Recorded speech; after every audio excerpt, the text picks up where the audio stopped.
My name is Melissa Miller. I'm a senior producer at 2K working on Duke Nukem Forever. I think that Duke has a lot going for it that a lot of the current games, like, yeah, there's definitely been an evolution in the first-person shooter genre since Duke 3D came out. But at the same time, like, a lot of where it's gone has been, you know, people and development teams who are trying to achieve a more mature tone, which is awesome. I worked on the Bioshock 1 and 2. Like, I get that, and I think that that's awesome that there are people out there trying to raise the quality level like that of the just games in general. But there is something to be said for a game that sole purpose is just absolutely to have fun. And it's not about, you know, trying to prove some kind of innovation, you know, to stand out from the crowd. It's just, no, this is just fun. And that's the end of it. And as well as having a character who is so unapologetic and balls out about you know, an un-PC, like, there's just something really, really compelling and attractive about that type of personality, in addition to one that kicks ass as much as Duke does. So that, you know, it's just this combination of even though Duke is this character, you know, who in video games years is very old, he feels fresh and new because there's just nothing like that out right now. In addition to the gameplay, which has so much variation. When was the last time you played a first-person shooter that had puzzles? You know. And Duke doesn't just have puzzles. Duke has all, like, driving and machine guns and everything, and there's just so much about it in addition to the humor and the larger-than-life personality of Duke. Vegas is the perfect environment for that because, you know, this is where big-name people, like, come and just, you know, live this life of luxury, and, you know, him. You know, basically leveraging his popularity for having saved the Earth into becoming a successful businessman with multiple franchises. Like, that's pretty funny in and of itself.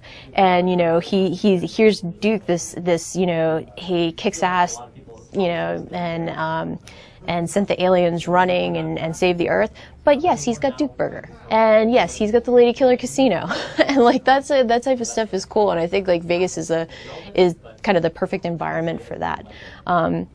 As well as, like, you know, basically having a casino where there's a museum dedicated to himself, and, you know, has got all the gold statues, you know, naked women and everything. Oh, that could only happen in Vegas. And it's pretty cool too because it's like, you know, the world is a parody of our own, but at the same time, like, one of the things that makes it work is that Duke doesn't treat it as a parody, and it's like, you know, that's his world. And by playing Duke Nukem Forever, you are, you know, it's Duke's world, and we just play in it, and you're signing up for that. It's pretty fun. I'm from Las Vegas, and I say kill them all. There were a lot of opportunities. You know, there's definitely opportunities for Duke to be driving himself at larger, but, like, the fact that when he shrunk down, that they put him in some kind of, like, you know, toy RC car is just really cool. And it's set up really well too, because when you play it in the demo, you find this controller and you have to control a little RC truck to solve puzzles in order to progress. And then you're like, oh, that's cool. And then, like, a little while later, you're actually getting into a toy RC car and driving it, and you're like, ah.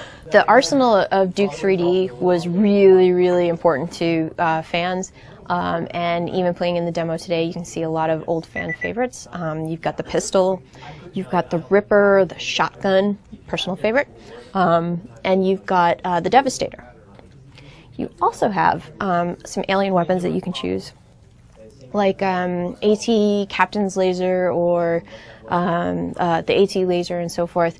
But there's still a few more that are not in the demo that we think people will be really, really excited about and offer really cool gameplay opportunities. Pipe bombs as well, trip mines. Pipe bombs are awesome. We're really excited about people having a chance to play around with those weapons, and the way that the game is balanced, like you're obviously going to have weapons that you need when you need them, but because you can only carry 2 at a time, it gives you the chance to experience everything versus just like, oh no, I'm going to take the shotgun and I'm going to carry it through to the rest of for the entire game. You can do that. It is possible. I think still my favorite thing about the game is the peeing. I thought it was so funny. I just peed at every toilet I found when I first started playing. Get this big guy back into action.